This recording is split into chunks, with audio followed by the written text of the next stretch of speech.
Hello students, welcome to BPSC concept वाला। मैं हूं प्रिय रंजन। आज का जो हम लोग का जो बात होने वाला है, आज का जो सेशन होने वाला है, इस सेशन में हम लोग जो है बात करने वाले हैं जनरल मेंटल एबिलिटी की। जनरल मेंटल एबिलिटी यानी जो मैथ और रीजनिंग का जो सेक्शन होता है, जिसके अंदर से 10 क्वेश्चंस फिक्स होते हैं कि प्रीलिम्स में 10 क्वेश्चन पूछे जाते हैं। अब बात ये है कि सर ये 10 क्वेश्चन जो है इसके अंदर क्या करना है नहीं करना है, क्योंकि एग्जाम में अब टोटल 25 से 28 दिन बचे हैं, 25 टू 28 डेज बचे हुए हैं। आई थिंक 13 सितंबर को एग्ज़ाम होने वाला है। तो मुझे आशा है कि आप लोग बढ़िया से रिवीजन कर रहे हो, है ना। आप लोग बढ़िया से रिवाइज कर रहे हो, एग्जाम के लिए वेल प्रिपेयर्ड हो। थोड़ा सा सिचुएशन जो है अभी कुछ अलग होता है कि एग्जाम को लेकर कि कभी कभी होता है कि नंबर जो है ठीक आ रहा है टेस्ट में, कभी नंबर थोड़ा सा डाउन हो रहा है, तो उसको लेकर पैनिक नहीं होना है। अगर पेपर हार्ड है तो सबके लिए हार्ड है, ईजी है तो सबके लिए ईजी है। यानी आप पेपर अकॉर्डिंग टू पेपर, है ना, जैसा पेपर हो उस हिसाब से आप अपना परफॉर्मेंस दीजिए। आपको जो है अपना बेस्ट देना है, कंपेयर नहीं करना है कि सर वो क्या कर रहा है, मैं 100 बनाया हूँ सर, वहाँ टेस्ट एग्जाम सेंटर से बाहर निकले तो कोई 150 बना रहा है, कोई 120 बना रहा है। वो मैटर नहीं करता है, ठीक है, क्योंकि एग्जाम में निगेटिव भी है ना। तो 1/3 जो निगेटिव है उसको लेकर बात होने वाली है। और जनरल मेंटल एबिलिटी क्या है कि इसके अंदर से 10 क्वेश्चन हम लोग से पूछे जाते हैं। तो 10 क्वेश्चन क्या है, पहले उसके बारे में हम लोग डिस्कस कर लेते हैं। देखिए, ये मैथ और रीजनिंग को मिलाकर 10 क्वेश्चन पूछे जाते हैं। ये 10 क्वेश्चन वो है जो हो सकता है इट में भी कि ये डिसाइडर हो आपके प्रीलिम्स क्लियर करने का, या फिर या तो ये एक सिलेक्शन दिलवा देगा या सिलेक्शन रुकवा देगा। अब ऐसा क्यों कह रहे हैं इसको समझिएगा। जैसे इसके अंदर जो भी सब्जेक्ट्स पूछे जाते हैं, हिस्ट्री, ज्योग्राफी, है ना, पॉलिटी, जो भी सब्जेक्ट्स हैं, करंट अफेयर्स है, साइंस है, इकोनॉमिक्स है, सारा पूछा जाता है। उसी में एक पेपर है general mental ability. General mental ability, है ना, यानी मैथ और रीजनिंग, कोई नया चीज़ नहीं है। जनरल मेंटल एबिलिटी आप लोग इससे फैमिलियर हैं, ज़्यादा नहीं कि हाँ सर कुछ नया पढ़ना है, ऐसा कुछ नहीं है। ये मैथ और रीजनिंग को मिलाकर ही बोला जाता है कि तार्किक परीक्षण, यानी जो आपकी प्रेजेंस ऑफ माइंड है उसको लेकर पूछा जाता है। बहुत टफ सेक्शन नहीं है। लेकिन ये होता क्या है ना कि जब बीपीएससी की लोग तैयारी करते हैं, जो प्रीलिम्स को टैकल करना होता है, जब उसके सेट्स लगाते हैं या जब तैयारी करते हैं, तो इस पेपर को ज़्यादातर लोग जो है ना ये कर देते हैं, अवॉइड कर देते हैं कि सर 10 ही नंबर है, क्या करना है। लेकिन आपको ये सोचना है ये 10 ही नंबर नहीं, ये 10 फिक्स नंबर है। और ये 10 नंबर लाना ईजी है। ईजी कैसे कह रहे हैं, जैसे हिस्ट्री है, ज्योग्राफी है, आपने भरपूर पढ़ाई किया, भरपूर रिवीजन किया, सब बढ़िया है, ठीक है। लेकिन क्वेश्चंस कहाँ से आएंगे, क्या आएंगे, जैसा बीपीएससी का पैटर्न हम लोग देख रहे हैं, कभी वो फैक्ट्स पूछ दे रहा है, कभी कंसेप्चुअल क्वेश्चन पूछ रहा है, कभी वन लाइनर पूछ दे रहा है। लेकिन इसका जो है ना ये जनरल मेंटल एबिलिटी, इसकी जो लेवल ऑफ क्वेश्चंस है, जो क्वेश्चंस का लेवल है, उसमें कोई चेंजेस नहीं हुआ है। इवन 63वीं ले लीजिए, 64वीं, 65वीं से लेकर 70वीं तक ले लीजिए, सबके अंदर एक ही लेवल पूछा गया, क्वेश्चंस का एक ही लेवल है। तो यानी ये सेक्शन जो है ना वो काफ़ी इजी सेक्शन है और इसके अंदर से 10 क्वेश्चंस आप इजीली टैकल कर सकते हैं। जैसे आपका मान लेते हैं कोई पेपर है हिस्ट्री, जिससे आप उम्मीद कर रहे हैं कि सर हिस्ट्री में मुझे 30 में जो है 90% स्ट्राइक रखना है, 27-28 बना के आना है। बट पेपर हार्ड हो गया और उसके अंदर से मान लेते हैं आपका पेपर खराब होता है या कुछ होता है, तो ये जो 10 नंबर है ना ये आपको वहाँ प्लस पॉइंट बोनस मिलेगा अगर इसको आप बढ़िया से करके जाते हो। तो इसको करने के लिए क्या करना होगा, देखिए इसके अंदर कुछ फिक्स चैप्टर्स हैं, यही चैप्टर्स हैं जिससे क्वेश्चंस पूछे गए हैं अब तक, है ना। ये जो चैप्टर्स हैं ये काफ़ी ज़्यादा टफ नहीं है, सब बेसिक सवाल होता है। जैसे अगर चैप्टर्स को लीजिएगा तो ज़्यादातर अंगणित, अरिथमेटिक से पूछा गया, जिसको व्यावसायिक गणित भी हम लोग बोलते हैं बोलचाल की भाषा में। तो नंबर सीरीज है, एवरेज है, ratio proportion, percentage, profit loss, SICI, ये सब पूछे गए हैं। लेकिन इन सब से बहुत डीपली नहीं पूछा गया। जैसे ये चैप्टर से क्वेश्चंस SSC, बैंक, जो बाकी कॉम्पिटिटिव एग्जाम है उसमें भी पूछा जाता है, लेकिन उसके लेवल्स अलग होते हैं। बीपीएससी के अंदर जो इसका एकदम बेसिक सवाल होता है, एकदम स्टार्टिंग सवाल होता है, वो आपसे पूछा जाता है, ठीक है। तो यानी number series, average, ratio proportion, तो कहने का मतलब ये है कि सर अभी तो 25 दिन बचे हैं, मैं मान लेता हूँ अब 0 लेवल पे हो कि सर क्या अब इसको अगर किया जाए तो ये संभव है कि हम 10 आउट ऑफ 10 ला सकते हैं, तो ईजिली आप ला सकते हैं, कोई बड़ी बात नहीं है इसमें, है ना। इसके लिए कैसे करना है, कहाँ से पढ़ना है, वो भी मैं बताता हूँ आपको। जैसे इसके अंदर क्या है ना कि अब जैसे जिनको लग रहा है कि सर मेरी तैयारी थोड़ा सा कहीं मेरा वीक पॉइंट है, तो अब इसको हम कर ले। अब इसको करने के लिए लोग क्या कर रहे हैं कि जो बुक्स हैं मार्केट में अवेलेबल है, जैसे किसी भी बुक्स को जो रेलवे को लेकर बनाया गया या SSC या बैंकिंग उसको लेकर, तो उसके लेवल जो है ना आप पहले इन सब चीज़ों को समझ लीजिए। बीपीएससी का जनरल मेंटल एबिलिटी और बैंक, SSC, रेलवे का अलग अलग लेवल है, वो उसी के ऊपर बेस है। यहाँ बेस जो है बीपीएससी का वो जनरल साइंस है, सॉरी जनरल नॉलेज है ना, सामान्य अध्ययन। तो उसका बेस सामान्य अध्ययन है, तो उसका ज़्यादातर बढ़िया क्वेश्चंस जो होगा, जो टफ होगा या मॉडरेट होगा या डिफिकल्ट होगा, तो वो जनरल नॉलेज से होगा, सामान्य अध्ययन से, ना कि इससे। ये बस पूछे गए हैं 10 क्वेश्चंस, तो ये एकदम बेसिक वाला सवाल होगा। अब मार्केट से जो आप बुक ला रहे हैं वो अदर कॉम्पिटिटिव एग्जाम को ज़्यादा डेडिकेटेड है, तो उसमें काफ़ी डिटेल्स में, अब SICI है साधारण ब्याज और चक्रवृद्धि ब्याज, तो ये पूरा डिटेल में, अब आप देख रहे हैं सर ये पूरा चैप्टर में लगभग 200 क्वेश्चंस है, काफ़ी ज़्यादा ट्रिकी है, कैसे अब होगा। तो उसको लेकर ये जो है आज का सेशन है कि उसको कैसे टैकल करना है कम टाइम में, ये 10 आउट ऑफ 10 कैसे कर लेना है। ठीक है, तो सबसे पहले कुछ चीज़ समझ लीजिए कि सवाल एकदम बेसिक्स वाला होगा, एकदम मतलब स्टार्टिंग वाला। अगर आपको इन चैप्टर से अगर आपका इसका बेसिक, इसका कॉन्सेप्ट और इसका फॉर्मूला भी याद है तो आप इजीली 10 आउट ऑफ 10 ला सकते हैं। अगर चलो एक नंबर मान लेते हैं एग्जाम का प्रेशर है या कुछ अलग है जिसमें सर नहीं बन पाया, तो ये एक नंबर अगर हटा भी देते हैं तो 9 नंबर इजीली आप ला सकते हैं। और ये 9 नंबर आपके सिलेक्शन को लेकर जो है ना काफ़ी इंपैक्ट डालेगा आपके सिलेक्शन पे। जहाँ कहीं से 2-4 नंबर घट रहा है पॉलिटी को लेकर या साइंस से लेकर कि सर मैं कंफ्यूज हो गया या कर नहीं पाया कि सर कौन सा आंसर होगा, पढ़ा हुआ था बट कंफ्यूजन में नहीं बना पाया, तो ये 9 नंबर जो है ना ये आपको वहाँ से प्लस पॉइंट मतलब बोनस में मिलेगा और ये आपको सिलेक्शन दिलवाएगा, है ना। जैसे इसके अंदर 1-2 क्वेश्चंस भी हम लोग देख लेते हैं। अभी हाल ही में 3 तारीख को DSO का एग्जाम हुआ था जिसको BPSC ने कंडक्ट किया था। देखिए BPSC जो भी पूछता है जनरल मेंटल एबिलिटी, चाहे वो BPSC सिविल सर्विसेज करवाए, DSO करवाए या ASO कराए या स्टैटिकल ऑफिसर का कराए, AAO कोई भी रहता है, तो उसका ज़्यादातर जो सिलेबस है वो जनरल नॉलेज है, सामान्य अध्ययन पे निर्भर करता है। लेकिन ये जो भी पूछे जाते हैं 10 क्वेश्चंस सब एग्जाम में BPSC पूछता है, सबका बेसिक सवाल होता है। दिखाने के लिए क्वेश्चंस कैसे सॉल्व होते हैं वो मैं आपको एग्जाम्पल के थ्रू दिखाता हूँ। जैसे अभी देखिए, जैसे ये क्वेश्चंस है, ये देखो 3 अगस्त को 2025 को पूछा गया है। ये क्या है, ये बॉक्स बेस्ड डिजिट पजल है ना। कैसे इसको करना है, इसका चैप्टर क्या है, इसको कौन सा बुक से करना है, कहाँ से करना है, मटेरियल कहाँ मिलेगा, वो सारा बताया जाएगा, है ना। पहले आप इसको देख लीजिए कि क्वेश्चंस एकदम बेसिक होता है, हम लोग इसको अवॉइड कर देते हैं एग्जाम के अंदर कि सर ये कौन बनाने जाएगा, जबकि मैं आपको बता रहा हूँ 10 में 10 क्वेश्चन बनाने के लिए बहुत है 12 से 13 minute, even 10 to 12 minutes more than enough to tackle 10 questions of general mental ability, है ना।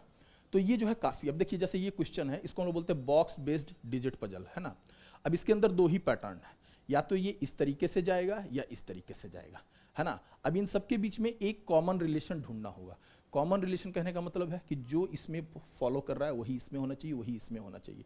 तो सबसे पहले देखिए इनको 54, 68 है, इन दोनों को पहले ऐड करके देखते हैं। ये आपके ऊपर है, आप add, subtract, multiply, divide, square, cube कुछ भी कर सकते हैं, बट रिलेशन जो है वो कॉमन होना चाहिए, लॉजिक जो है आपका सेम लगना चाहिए।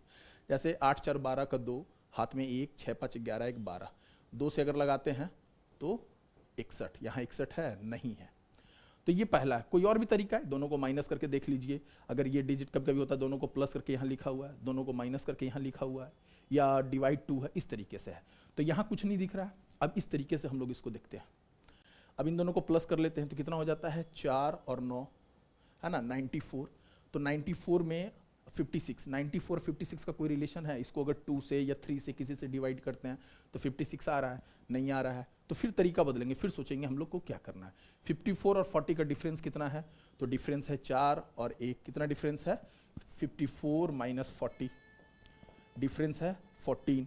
14 और 56 में रिलेशन है, हाँ है। कैसे, जैसे ये 14 और 56 बोले 14 और 56, आपके दिमाग में आ गया होगा सर 14 को 4 बार से मल्टीप्लाई करेंगे तो 56 हम लोग को मिल जाएगा, है ना, 14 4 जा 56।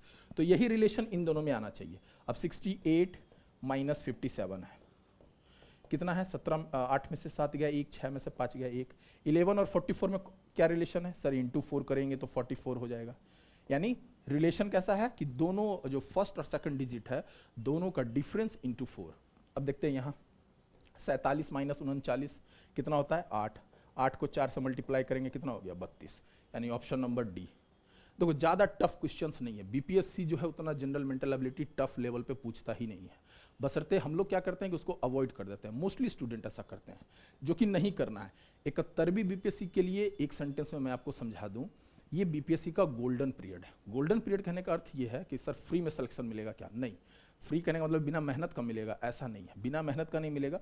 गोल्डन पीरियड इसलिए कह रहे हैं क्योंकि ये जो है ना, ये जो वैकेंसी आपको दिख रहे हैं 1300 1400 वैकेंसी, ये हर बार BPSC नहीं देने वाला है। तो एक बढ़िया मौका है अपने आप को यहाँ से जो है स्टूडेंट से ऑफिसर तक में जो है कन्वर्ट करने का। कहने का मतलब ये है कि आपको अगर लग रहा है कि सर नेक्स्ट ईयर फिर से वैकेंसी 1500 आएगा तो अगले बार हो जाएगा, मैं ये नहीं कहता हूँ अगले बार आपका सिलेक्शन नहीं होगा। अगर आपकी मेहनत है, अगर होना रहेगा तो 300 सीट पे भी होगा और 3 सीट पे भी होगा। अगर कोई भी एग्जाम में 3 सीट है तो कोई ना कोई तो सेलेक्ट हो ही रहा है ना। लेकिन हम लोग इसके लिए इतना ज़्यादा ओवर कॉन्फिडेंट नहीं होना है कि अगले बार होंगे। जब इस बार हो सकते हैं तो अगले बार का वेट क्यों करना। तो ये गोल्डन पीरियड है बीपीएससी का। बार बार आपको 1300, 1400, 1500 वैकेंसी नहीं मिलने वाला है बीपीएससी के अंदर, और इसके अंदर सारे पोस्ट एसडीएम, डीएसपी जो भी सबका बढ़िया बढ़िया जो है ये संख्या है, बढ़िया जो है मतलब रिक्रूट होने वाले हैं लोग। तो आप कोशिश कीजिए कि 71वीं बीपीएससी फाइनल करें, है ना। तो ये देखिए, ये बीपीएससी के अंदर पूछा हुआ इजी सवाल है, एकदम बेसिक सवाल ही आपसे पूछा जाएगा। ऐसे देखिए एक क्वेश्चन और देखते हैं। देखिए ये ब्लड रिलेशन है। ब्लड रिलेशन अब जैसे ही पढ़े तो लगता है सर ये कैसे कन्वर्ट होगा, कैसे बनाएंगे इसको। बहुत आसान है, जैसे कह रहा है वैसे चलना है, अकॉर्डिंग टू क्वेश्चन, है ना। अकॉर्डिंग टू क्वेश्चन क्या है, A is the mother of B and K, यानी ए जो है वो क्या है, माँ है। किसकी माँ है, बी और के, है ना, बी और के। अब देखो ब्लड रिलेशन में सबसे ज़्यादा इंपॉर्टेंट है पहचानना कि ये जो है मतलब ये प्लस में माइनस में कहने का मतलब है कि ये बॉय है या गर्ल है, पर यहाँ कुछ नहीं बताया, सिर्फ बताया कि ए माँ है बी और के की, यानी बी और के जो है वो ए का क्या हो सकता है, बेटा भी है, बेटी भी है, सन, डॉटर, कुछ भी हो सकते हैं। तो जब भी ऐसा रहे तो इसको ब्लैंक पे ही छोड़ना है, सिर्फ हम लोग लिखेंगे B and K. D is the husband of A, यानी डी जो है वो ए का क्या है, हस्बैंड है, हस्बैंड यानी पति, लिख दिए। E is the son of D's brother, यानी ई देखो यहां लिखा हुआ है सन, यानी ई जो है वो बेटा है किसका, डी के भाई का, डीज ब्रदर, यानी डी का कोई भाई है, बट कौन है भाई ये हम लोगों को नहीं पता है भाई, और इसका एक बेटा है ई। बेटा का मतलब प्लस, हम लोग जो है जो मेल पर्सन होंगे उसको प्लस से डिनोट करेंगे, और जो फीमेल पर्सन होंगी इस क्वेश्चन में उसको हम लोग माइनस से डिनोट करेंगे। तो यहां देखिए ई जो है प्लस कर दिए।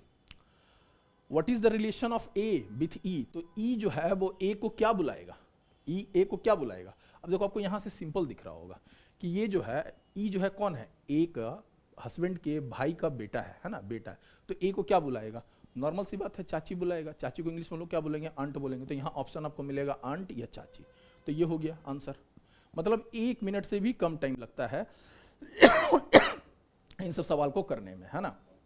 10 क्वेश्चन जो भी आएंगे 10 में एक आध क्वेश्चन को हम लोग रोक सकते हैं। देखिए एक और बात है, जो भी कॉम्पिटिटिव एग्जाम है, कॉम्पिटिटिव एग्जाम में सिलेक्शन कब नहीं होता और कब होता है।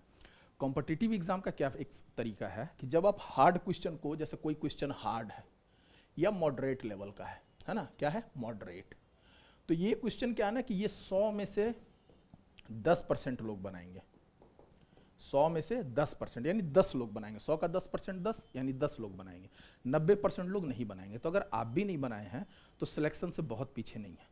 लेकिन अगर आप इजी क्वेश्चन छोड़कर आ रहे हैं, इजी क्वेश्चन अगर छूट रहा है तो मतलब आपका सिलेक्शन वहाँ रुक रहा है। कहने का अर्थ ये है कि ये सब जो भी क्वेश्चन है सब इजी क्वेश्चन है। तो जो भी लड़का होगा जो कॉम्पिटिटिव एग्जाम का तैयारी कर रहा है, जो सीरियस कैंडिडेट है, 100 में 90 से लेकर 95% लोग होंगे जो इस क्वेश्चन को सॉल्व करेंगे। और आप में से कोई है जो 5% में आ गया, जो नहीं सॉल्व किया, मतलब 95% से आप पहले ही पीछे हो गए। समझ रहे हो बात को। हार्ड क्वेश्चन या मॉडरेट क्वेश्चन छूटे तो कोई दिक्कत नहीं है, आप कंपटीशन में बने हुए हैं। लेकिन अगर इजी क्वेश्चन छूट रहा है तो आप वहीं एग्जाम में बाहर हो जाओगे। तो इन सब चीज़ों को हम लोग को नोटिस करना है ना, जो स्ट्रेटजी हमारी वो होनी चाहिए। तो ये था इसका आंसर। अब देखिए एक क्वेश्चन और देखते हैं इसका। ये सब अभी डीएसओ 3 तारीख को पूछा हुआ सवाल है, बीपीएससी पूछा है, और यही लेवल ऑफ क्वेश्चंस रहेंगे बीपीएससी प्री के अंदर जो 13 सितंबर को होने वाला है। कहीं से कोई ज़्यादा टफ नहीं होने वाला है। जैसे क्या करा, a group of friends are sitting in an arrangement, one each of the corner of an octagon. तो देखो सबसे पहले जान लो ऑक्टागन क्या है। ऑक्टागन को हिंदी में हम लोग बोलते हैं अष्टभुज।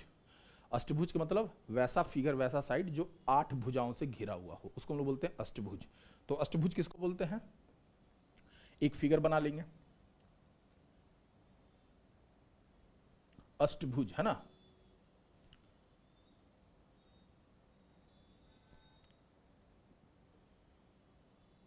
अब देखो 1 2 3 4 5 6 7 8, ये इसका सेंटर है। अष्टभुज यानी ऑक्टागन है। अब क्या कह रहा है, 8 लोग बैठे हुए हैं, हम लोग भी जो है यहाँ डिनोट कर दिए हैं, 8 लोग बैठे हुए हैं। All are facing the centre, यानी क्या फेस कर रहे हैं, सेंटर फेस कर रहे हैं, यानी सभी का जो मुंह है वो सेंटर की ओर है। फेस कैसा है, सेंटर की ओर है, ना कि सेंटर से बाहर की ओर है। तो सेंटर की ओर है, सेंटर बीच में दिया हुआ है। अब चलो आगे पढ़ते हैं। क्वेश्चन यहां से स्टार्ट होता है, महिमा is sitting diagonally opposite Rama. Diagonally का मतलब विकर्णतः विपरीत। डायगोनल का मतलब क्या होता है, विकर्ण। विकर्ण मतलब क्या होता है, हम लोग जैसे ऐसे बोलते हैं ना, ये विकर्ण है। विकर्णता विपरीत का कहने का मतलब है डायगोनली अपोजिट, मतलब तिरछा तिरछी विपरीत है, यानी हम आपके सीधे में नहीं बैठे हुए हैं, हम आपके तिरछे में बैठे हुए हैं, है ना, कोना कोना जिसको हम लोग हिंदी में बोलते हैं। तो महिमा, यहां हम लोग महिमा को दे देते हैं कि महिमा यहां बैठी हुई है। महिमा is sitting diagonally opposite Rama, तो यहां हम लोग रमा को दे दिए। हु इज ऑन सुषमा's राइट, है ना, तो रमा क्या है, सुषमा के राइट में है। तब देखो यहां अगर सुषमा डालेंगे तो सुषमा का ये क्या होगा, लेफ्ट होगा, तो यानी सुषमा यहां है, सुषमा के राइट में है ना। Ravi is next to Sushma, यानी रवि जो है वो सुषमा से नेक्स्ट, यानी अगले क्रम में, यानी अगले सीट पर बैठे हुए हैं। तो रवि, सुषमा से जस्ट आगे कौन है, रमा, तो इधर नहीं, जस्ट आगे का मतलब यहां होता है रवि। जैसे ये दोनों साइड है, सुषमा के या तो इधर रवि बैठ सकता है या इधर, बट रमा अगर बैठी हुई है तो रमा को हटाकर तो नहीं बैठने वाला है, ऐसा क्वेश्चन नहीं बोला है, तो रवि यहां इसके लेफ्ट साइड में। Ravi is next to Sushma and opposite of Girdhar, Ravi जो है वो किसके अपोजिट में है, गिरधर के अपोजिट में, यानी यहां हो गया गिरधर, ठीक है, यहां गिरधर है। Who is on Chandra's left, Girdhar क्या है, चंद्राज के लेफ्ट में। अब यहां चंद्राज दे सकते हैं या यहां दे सकते हैं, तो कहां देना है सर, चंद्रा के लेफ्ट में। अब देखो खुद से कैलकुलेट करो, अगर इसके यहां पे चंद्रा को हम लोग बैठाते हैं तो चंद्रा के राइट में गिरधर है, बोला क्या है लेफ्ट में, तो यानी चंद्रा कहां बैठेगा, यहां बैठेगा, ठीक है। Savitri is not on Mahima's right, Savitri जो है वो महिमा के राइट में नहीं, यानी यहां पर सावित्री को हम लोग नहीं बैठा सकते हैं, तो बचा एक ही पॉइंट ना, एक ही सीट बचा हुआ, यानी सावित्री यहां है। But opposite of Shalini, Savitri किसके अपोजिट में है, शालिनी के अपोजिट में। अब क्वेश्चन क्या पूछा है, who is on Shalini's right, तो शालिनीज के राइट में कौन है। अब देखो शालिनी यहां है, लेफ्ट साइड महिमा है, राइट साइड रवि है, यानी ऑप्शन नंबर बी, रवि जो है वो करेक्ट आंसर है। तो ये तरीका है बनाने का, एकदम इजी सवाल। अब जैसे इसको पढ़िएगा एग्जाम में तो आपको लगा सर काफी लंबा है, हमको लगा सीटिंग अरेंजमेंट है, कैसे बैठेगा नहीं बैठेगा, हम छोड़कर चले आए। छोड़कर चले आने का मतलब है कि आप एक नंबर वहीं गवा दिए। और प्रीलिम्स के अंदर जब निगेटिव मार्किंग हो, ऐसा देखा गया है और हम नहीं चाहते हैं कि आप लोगों के साथ हो, 0.25 भी इंपॉर्टेंट है। जैसे बच्चों को लगता है सर 0.25 ही मेरा कम था, दे देता सिलेक्शन, 0.25 वाला जिसका 0.25 से सिलेक्शन रुका है, ऐसे लगभग लाख बच्चा रहेगा, 1 लाख बच्चा रहेगा, है ना। ऐसा नहीं कि 0.25 सिर्फ कम रहेगा तो बीपीएससी आप पे तरस खाकर दे देगा कि अरे 0.25 मार्क्स ये कम रहा है तो हम दे देते हैं, ऐसा कतई नहीं होने वाला है। तो आप बचिए निगेटिव से। जो भी अब देखिए जो भी क्वेश्चंस होते हैं हिस्ट्री, पॉलिटी, साइंस, सबके अंदर आपको सबको बढ़िया से अटेम्प्ट करना है।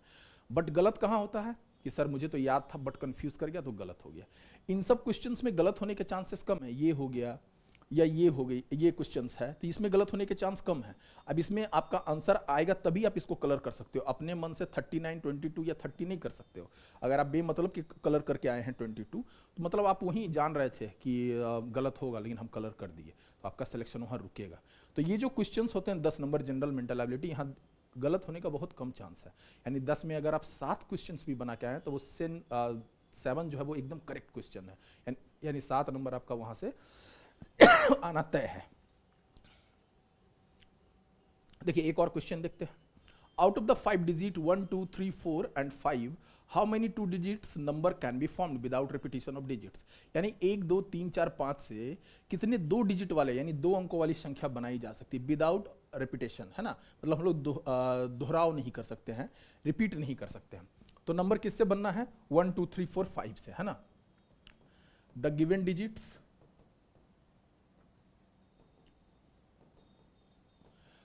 1, 2, 3, 4, 5 है ना, क्या है 1, 2, 3, 4, 5 है। अब देखो इन सब डिजिट से ही जो है बनना है, तो लास्ट 10 डिजिट जो होगा चॉइस ऑफ 10 डिजिट क्या होगा, 5 होगा, है ना। अब अगर आप एक डिजिट को यूज कर लेते हैं तो रिमेनिंग कितना बचता है, रिमेनिंग डिजिट 5 माइनस 1 यानी 4 बचा, है ना। तो 10 डिजिट 5 है, चॉइस ऑफ 1 डिजिट कितना हो जाएगा, चॉइस ऑफ 1 डिजिट 4 हो जाएगा। हम लोग को निकालना है टोटल 2 डिजिट कितना बनेगा, तो इसके लिए हम लोग क्या यूज करते हैं, हमेशा choice of tens digit into choice of ones digit, यानी 5 गुना 4 कितना 20, यानी ऑप्शन नंबर डी सही है। मतलब ये तो अभी समझाने के लिए लिखा गया है, आपको इतना एग्जाम में लिखना नहीं है। कैलकुलेशंस आधा दिमाग के अंदर होना चाहिए और बाकी कॉपी के ऊपर होना चाहिए। इतना लंबा लिखने की जरूरत नहीं, चूंकि ये मेंस नहीं है। आपको एग्जामिनर को सिर्फ आपके आंसर से मतलब है, ना कि इससे मतलब है कि कौन सा क्वेश्चंस आप कैसे बना रहे हो, किस प्रोसेस से बना रहे हैं, ये डजेंट मैटर करता है। तो देखिए ये सब डीएसओ के अंदर 3 अगस्त 2025 को पूछा हुआ सवाल है। तो अभी तक आपने देखा हुआ क्वेश्चन का कोई भी लेवल ऐसा नहीं है जो बहुत ही टफ या मॉडरेट लेवल का, क्योंकि इसका मेन जो सिलेबस है वो सामान्य अध्ययन है, जनरल नॉलेज है, ना कि जनरल मेंटल एबिलिटी है जो बाकी कंपटीशन में होता है, अदर कंपटीशन में।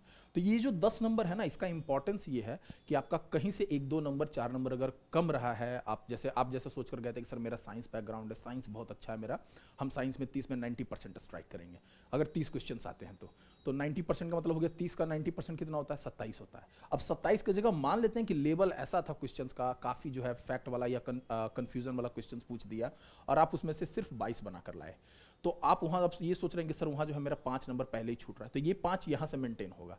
और ज्यादातर, मैं एक बार पहले क्लियर कर दे रहा हूं कि ज्यादातर जो बच्चे होंगे ये 10 नंबर को अवॉइड करते हैं। अगर आपका बढ़िया है पहले से 10 नंबर कि सर इसमें मुझे कतई प्रॉब्लम नहीं होता है, तो आपका बढ़िया है, आप बाकी पेपर को रिवाइज कीजिए, एक बढ़िया हार्ड रिवीजन दीजिए, जो भी आपका जहां भी कमी लग रहा है, जो भी आपका वीक पॉइंट है वो उस पर आप अपना काम कीजिए। जिनको भी लग रहा है कि नहीं सर ये थोड़ा बहुत मेरा जो है पढ़े थे बट बाकी से मेरा मार्क्स पूरा नहीं हो रहा है, तो उनके लिए ये है कि इस पे आप जो है थोड़ा सा समय दीजिए, अभी भी 25 दिन 28 दिन बचे हैं, इसमें बढ़िया से आप इसको 10 नंबर को टैकल कर सकते हो। अब बात है कि सर ये इस 10 नंबर को करने के लिए कौन सा बुक ले, मार्केट में जो बुक है वो काफ़ी डिटेल में मोटा मोटा किताब है, अब उसको लेकर बनाएंगे सर तो एक चैप्टर में ही एक वीक या एक हफ्ता जाएगा। बात सही है, एक सप्ताह जाएगा, क्योंकि जो भी बुक है वो ऐसा कोई पर्टिकुलर कोई बुक ही नहीं है कि बीपीएससी जनरल मेंटल एबिलिटी को ही सिर्फ पढ़ाता है। तो उसके लिए एक हम लोगों ने तैयार किया है, ये जो है हमारा मैथमेटिक्स का मॉड्यूलर कोर्स है। मॉड्यूलर कोर्स कहने का मतलब है कि इसके अंदर सिर्फ उतना ही बताया गया है जो बीपीएससी पूछता है, ना कि जैसे अभी एक चैप्टर का नाम ले लेते हैं हम लोग, टाइम एंड वर्क, ठीक है। तो टाइम एंड वर्क जो है ये अगर पूरा चैप्टर को पढ़ा जाए तो 5 से 6 दिन या 4 दिन 5 दिन लगता है, और काफ़ी जो है मतलब easy to moderate, moderate to difficult है। बट ये जो है ये आपको 25 दिन के अंदर ये कंप्लीट हो जाने वाला है। 25 दिन भी नहीं, अगर आप रोज, अगर आपको लगता है कि मुझे ज़रूरत है जनरल मेंटल एबिलिटी की, मुझे 10 नंबर यहाँ से हर हाल में चाहिए, तब आप इसको जो है कर सकते हैं। इसके अंदर क्या है कि एकदम नाप तोल कर उतना ही पढ़ाया गया है जो बीपीएससी पूछता है। जैसे इसके अंदर जो भी चैप्टर्स हैं, जो शुरुआत में मैंने आपको दिखाया, number series, time work, percentage, profit loss, सारा जो बताया गया है वो सारा इसको डेडिकेटेड है बीपीएससी को। कहने का अर्थ ये है कि उसके अंदर एक एक चैप्टर को कम से कम समय में, यानी 1 घंटा 45 मिनट, एवरेज टाइम पकड़े तो 1 घंटा से लेकर 1 घंटा 15 मिनट तक है। इसको अगर आप जैसे रोज अगर एक चैप्टर भी कर लेते हो कि सर रोज एक चैप्टर कर लेते हैं, तो 14 से 15 दिन में ये खत्म हो जाएगा। टाइम आपके पास कितना है, 25 से 28 दिन है। तो अगर रोज का आप 1.5 घंटा निकाल लेते हो तो यहाँ से आप 10 नंबर इजीली, मैं आपको देता हूँ कि 10 में 10 आपको लाने से कोई नहीं रोक सकता है। एकदम आसान, एकदम बढ़िया तरीका है लाने का 10 में 10 नंबर।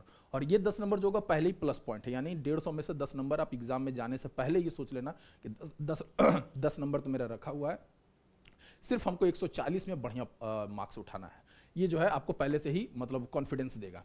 तो इसके अंदर जो बताया गया है वो एकदम उतना ही बताया गया जितना बीपीएससी पूछता है, ना कि बहुत ज़्यादा डिटेल में गया है, सिर्फ उसी को तैयार किया गया है कि जो बीपीएससी पूछता है। और इसके अंदर क्या है, इसको करना कैसे है, जैसे इसके अंदर आपको वीडियो लेक्चर्स मिलेंगे, ठीक है, चैप्टर वाइज लेक्चर दिया हुआ है, 1 2 3 4 ऐसे।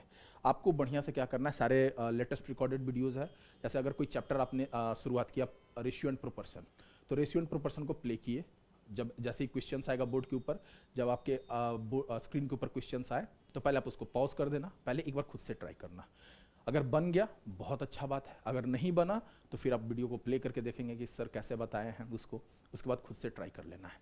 एक बार जब ऐसे कर लोगे तो उसके बाद फिर आपको आधा घंटा लगेगा, हर वीडियो के अंदर आपको 18 से 20 सवाल या मैक्सिमम 25 सवाल है ना। तो अगर ये सिर्फ 25 सवाल या 20 सवाल भी अगर आप करके जाते हैं तो मैं आपको इंश्योर करता हूं कि आप इजीली 10 में 10 ला सकते हैं। कोई बड़ा बात नहीं है इसमें लाना, एकदम आसान तरीका है इसमें लाने का, प्राइस भी कम है, ज़्यादा नहीं है। तो ये जो आपका जो प्लस है, जो बोनस पॉइंट है, आप यहाँ से 10 नंबर ला सकते हैं, है ना। तो आज के लिए इतना ही। आप आसानी पूर्वक जो है अपना जो है ये 10 नंबर टैकल कर सकते हैं। दूसरा है, अभी टाइम जो है वो नया कोई भी चीज़ पढ़ने का नहीं है। जो भी आपका पढ़ा हुआ है उसको कंप्लीट बढ़िया रिवाइज कीजिए, खूब बढ़िया रिवीजन दीजिए। और ये अगर 10 नंबर की आपको ज़रूरत है तो आप इसको फॉलो कर सकते हैं, इसके अंदर बढ़िया से बताया गया है ना। तो आप 10 में 10 ला सकते हैं। तो आज के लिए इतना ही।